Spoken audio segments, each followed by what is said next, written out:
All right, so we're diving into this New York Times piece, and Ah, it's about the firsthand accounts from American healthcare workers in Gaza right. after October 7th of last year. Yeah. And these are the doctors and the nurses who are actually there.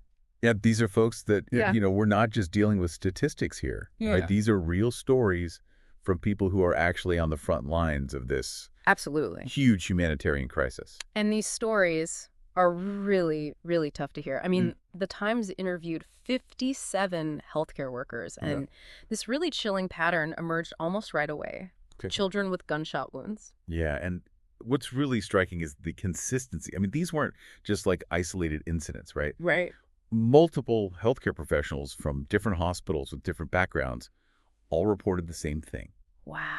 This disturbing observation that a significant number of children were coming in with gunshot wounds and oftentimes to the head and chest. Yeah, like Dr. Sidhwa. He was quoted as saying, "Nearly every day I was there, I saw a new young child who had been shot in the head or the chest." That's a powerful statement, It's awful. and it's not an isolated one. Right. Dr. Abu Nuwar, another surgeon, described a 4-hour period where he treated 6 children, all between the ages of 5 and 12, with gunshot wounds to the skull. 6 children in 4 hours. Yeah.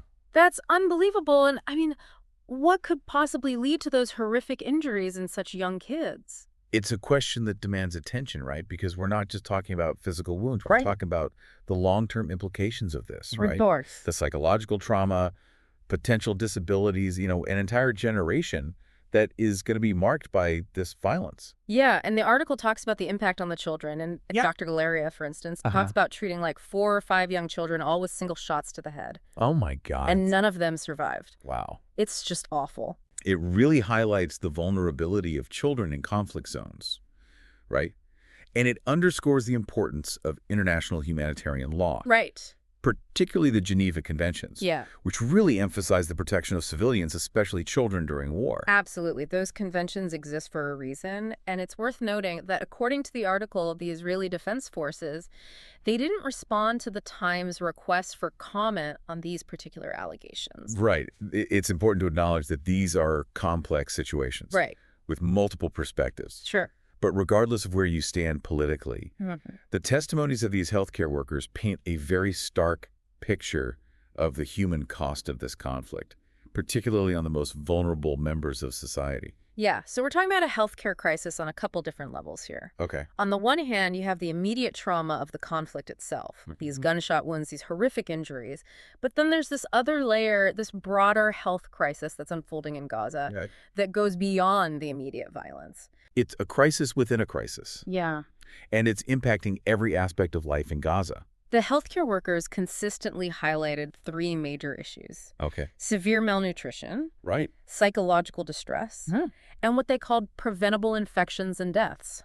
Wow. So let's start with malnutrition. Okay. It seems like this was a pervasive issue, Yeah. impacting not just the patients, but the entire population. And we're not just talking about people being hungry, right? We're Right. talking about a severe lack of essential nutrients, Sure. which can have a devastating and long-term impact on their physical and cognitive development, especially for children.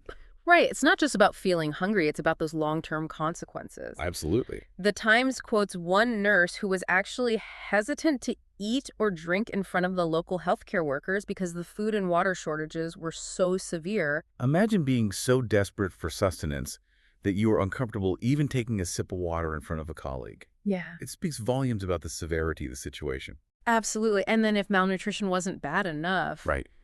there's this whole other layer of psychological distress. Oh, gosh. We're talking about kids who have witnessed unimaginable horrors. Trauma, especially in childhood, can manifest in a myriad of ways, right? Impacting everything from emotional regulation to cognitive development to social interaction.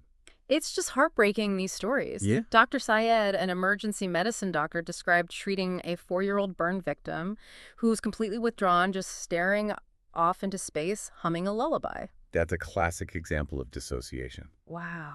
It's a coping mechanism that the brain uses to deal with this kind of overwhelming trauma. Right. And to see it in a child so young is incredibly sad. It is really sad. Mhm. And that wasn't an isolated case. Right. There's a story about a child who lost his entire family Oh my gosh. and told one of the doctors that he wished that he had died too. It's just awful. And then you've got Dr. Khan, the nephrologist. He Oh, no. talked about how so many of the children that he saw in Gaza Yeah. just weren't like normal kids. Right. They weren't smiling. Yeah. They weren't making eye contact. Yeah. They weren't even really playing the way that children typically do.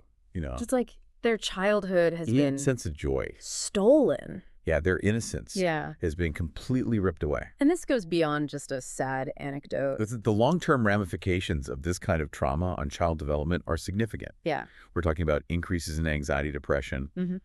PTSD, higher risks of chronic health problems later in life. It's unbelievable. So we've got this malnutrition, we've got this deep psychological distress, and then on top of that, Right. you have this other layer of preventable infections and deaths. It's like a perfect storm, right? Yeah. You have a population that is already weakened by malnutrition, Right. which compromises their immune systems, Yeah. making them incredibly susceptible to infections. Yeah. And then you layer on top of that the lack of basic medical supplies, Right. antibiotics, Right. clean water, soap gloves. Mhm. Even minor infections can very quickly become life-threatening. The article mentions doctors talking about how they had to ration supplies, make do with what they had. Right. One nurse, Monica Johnston, even described having to resort to using cotton balls to clean up after patients because they just didn't have those basic sanitation supplies. It's a stark illustration of how quickly a healthcare system can collapse in a conflict zone. Right. And without those basic necessities, you see this surge in preventable infections, Yeah. wound infections, gastrointestinal illnesses, respiratory infections, all of these things that in a weakened population can be deadly. Yeah, the article highlights this through the experience of Dr. Perlmutter, an orthopedic surgeon. Okay. He talks about seeing children die from injuries that would have been easily treatable Yeah. with access to proper medical care. Wow. And Dr. Hamawi, a plastic surgeon, estimated that almost 80% of the children that he treated in Gaza died largely due to a combination of malnutrition and these rampant infections. It's a tragedy on multiple levels. It is. It really highlights the importance of providing not just emergency medical aid in conflict zones, but also the ongoing support Yeah, to strengthen the healthcare infrastructure there right. and ensure access to these really essential supplies. Right. These preventable deaths Mm-hmm. really underscore just how devastating the ripple effects of a shattered healthcare system are. So it's a lot to process. Yeah. And then the article takes this even further, and it shines a light on the role of the United States in this crisis. Right. And we'll... This is where things get really interesting Okay. and complicated. Right. It's one thing to discuss the immediate humanitarian needs, right? Right. But the article goes further and it really starts to delve into the geopolitics of the situation. Yeah. And it raises these questions about accountability on a global scale. It does feel like a major shift from what we've talked about so far. It is. And it's important to approach this aspect of the discussion with nuance, Right. right? Mm. There is a very long and complicated history here and multiple perspectives to consider. But the author makes a pretty compelling argument, Okay. essentially stating that the U.S., through its continued military aid to Israel, is potentially complicit in perpetuating this humanitarian crisis. That's a very strong statement. I mean, are they being deliberately provocative? Perhaps, but I think it's also a perspective that deserves examination. Right. And they back up this claim with some pretty startling figures. Okay. For instance, the article reports that since the start of the war, the U.S. has sent over 50,000 tons of military equipment to Israel. 50,000 tons. That's hard to even visualize. To put that into perspective, the article states that that's the equivalent of roughly 10 transport planes and 2 cargo ships full of weapons being sent to Israel every single week. Wow. That is a staggering amount of military aid. It is. And this is where the author argues that the U.S. is potentially contradicting its own laws. They claim that this level of military support, given these allegations of human rights violations, directly violates American laws that prohibit arms transfers to countries engaged in such actions, especially those targeting children. It's a complicated legal argument, to be sure. Yeah. The author and others argue that by providing this level of military support, the U.S. is essentially enabling the continuation of this conflict, Right. which in turn fuels the very humanitarian crisis that we've been discussing. So where do we even begin to unpack this? I mean, it feels like we've stumbled into this moral and ethical minefield. It certainly is a complex issue Right. with no easy answers, Yeah. but the article does offer some potential solutions, Okay. though they're likely to be just as controversial as the accusations themselves. Let's hear them. Okay. What does the author propose? Well, their stance is pretty clear-cut. Okay. First, they call for an immediate halt to all U.S. military aid to Israel. Okay. No more weapon shipments, no more financial support for their military programs. Wow. And second, Okay. an even bolder move. Okay. They're actually calling for a full-blown international arms embargo on all sides of the conflict. Okay. The idea being that you cut off the flow of weapons entirely, and you hope that that forces a negotiated peace. That's It's ambitious, to say the least. ambitious. It'll be a massive undertaking. Yeah. And as you can imagine, the potential ramifications on the global stage are enormous. Right. International relations are incredibly delicate. Yeah. And such a drastic measure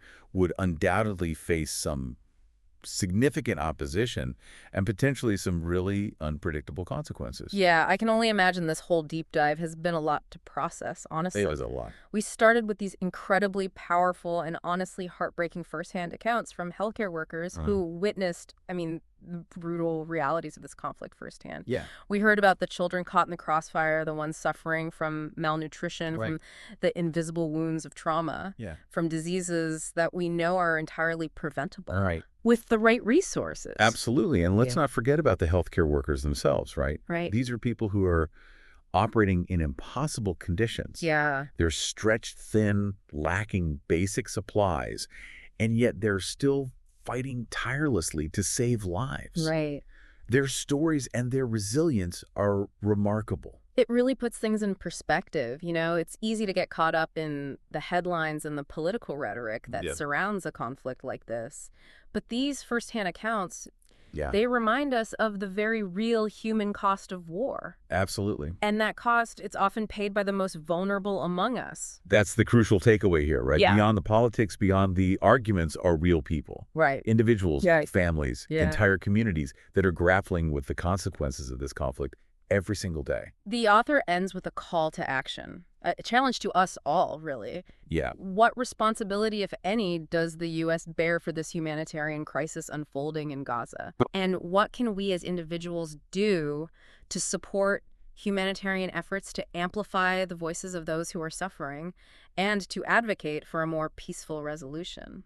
Those are questions that I think we all need to really grapple with. Yeah. Regardless of our political beliefs, where we stand on the Israeli-Palestinian conflict, Yeah. we have a shared responsibility to engage with these issues thoughtfully, empathetically, and with a real commitment to seeking a just and peaceful resolution for everyone involved. Just and peaceful, that's a good place to leave it. I think Yeah. it's heavy stuff, It is. but it's important stuff. It is. And I hope that by listening to this deep dive, by engaging with these difficult questions, we can all walk away with a little more understanding, a little more empathy, and maybe a little more hope for a better future. I agree with that.